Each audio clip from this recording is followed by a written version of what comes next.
नमस्कार, मैं हूं अखिलेश पांडे और आप देख रहे हैं सी न्यूज भारत।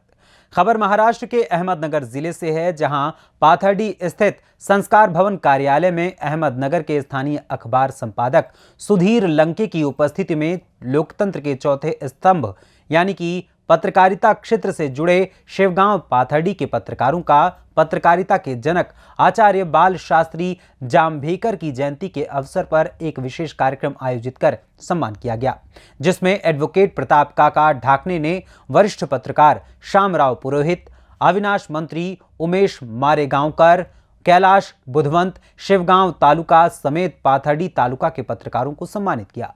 कई लोगों को विभिन्न पुरस्कारों से भी नवाजा गया। साथ ही पूर्व केंद्रीय मंत्री संघर्ष योद्धा बबन राव ढाकणे की जीवनी कैलेंडर का भी अनावरण किया गया।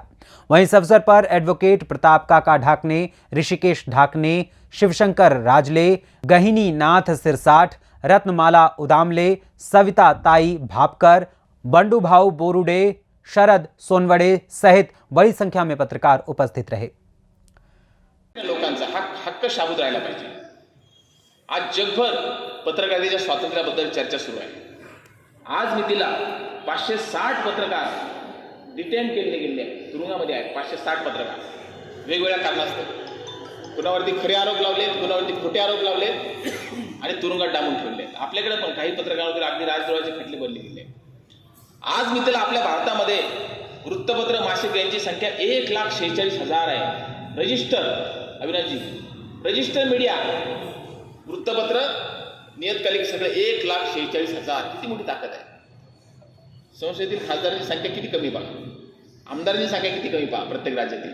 1,46,000 रजिस्टर वृत्तपत्र आपल्याकडे जर असतील तर आपला आवाज किती बुलंद पाहिजे की नाही, चौथा स्तंभ म्हणून आपला आवाज। मग तो आवाज जर बुलंद बनत नसेल तर तो आवाज आपल्यालाच बुलंद बनावा लागेल। आता मी आपल्या सगळ्यांच्या मतावरती येतो। आपण जी मतं मांडली की मीडिया इथं लिहिलं जातं आणि लिहिलेलं कधी पुसलं जात नाही, त्यामुळे आज जे काही लिहिली गेली बातमी, ही बातमी 100 वर्षानंतरही तुम्हाला वाचायला मिळणार आणि तो एक इतिहास तयार होणार आहे। म्हणून प्रिंट मीडियाला महत्त्व आहे। इलेक्ट्रॉनिक मीडियामध्ये गोष्ट अशी आहे की एक तर इलेक्ट्रॉनिक मीडिया वापरण्याची सवय अद्याप लोकांना नाही, लोक ते स्टोअर करून ठेवू शकत नाही। त्यामुळे पोर्टलला किंवा चॅनलला आज जी काही बातमी आली ती मला 4 दिवसांनी सापडेल याची गॅरंटी नाही।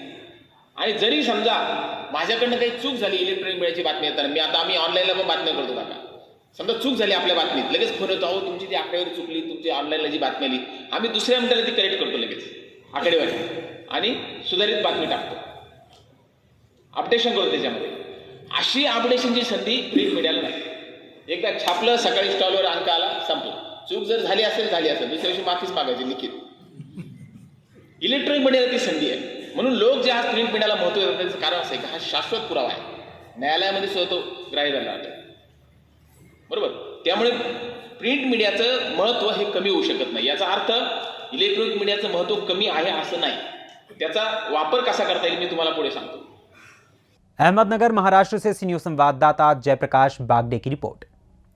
जाहिर है कि पत्रकारिता जो लोकतंत्र का चौथा स्तंभ लोगों के बीच मानी जाती है, जो सामाजिक कुरीतियों को उजागर करने व लोगों को सच से रूबरू करवाने का काम करती है, वहीं साथ ही लोगों के हक की आवाज़ को भी बुलंद करने का पत्रकार काम करते हैं और उन्हें न्याय दिलाने में मदद करते हैं। ऐसे में समय समय पर पत्रकारों का सम्मान अवश्य होना चाहिए ताकि उन्हें भी अपने काम के प्रति प्रेरणा मिल सके और उत्तरोत्तर वो अपने कार्य को बिना किसी भेदभाव को करने के लिए यानी कि बिना किसी भेदभाव के अपना कार्य समूचे ढंग से विधिवत कर सकें। फिलहाल इस खबर में बस इतना ही।